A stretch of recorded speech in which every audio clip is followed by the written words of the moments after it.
অপরাধী হয়ে ছেলেও আল্লাহর দরবারে উপস্থিত হবে, তার জন্য জাহান্নাম হবে, জাহান্নামে আল্লাহ দিবেন। আর ওই জাহান্নামে যখন লোকটা পড়ে যাবে, জাহান্নামের অবস্থা এমন হবে, লা ইয়ামুতু ফিহা ওয়ালা ইয়াহইয়া, সে বাঁচবেও না মরবেও না, জীবন মৃত্যু একটা অবস্থা সৃষ্টি হবে।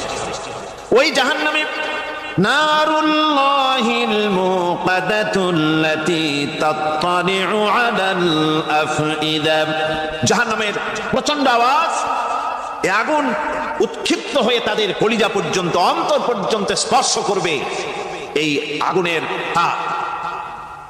আর এদের পাহারায় রাখা হবে, ইন্নাহা আলাইহিম মুসাদাতুন ফি আমাদিম মুমাদ্দাদা, জাহান্নামীদের পাহারায় রাখা হবে নির্মম, কঠোর ব্যবহার, কর্কশ আওয়াজ, কর্কশ ভাষী এ ধরনের ফেরেশতাদেরকে রাখা হবে তাদের পাহারায়, তারা নিয়োজিত থাকবে।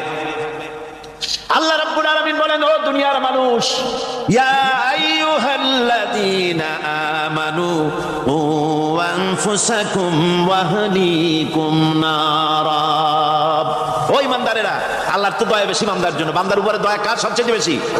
সবচেয়ে বেশি দয়া হলো বান্দার উপরে আল্লাহ। আল্লাহ চান না যে সে জাহান্নামে যাক, কঠিন জায়গা জাহান্নাম।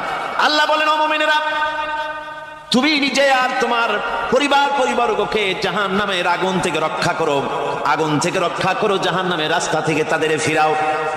ওই জাহান্নাম, যেই জাহান্নামের ইন্ধন হবে মানুষ আর পাথর।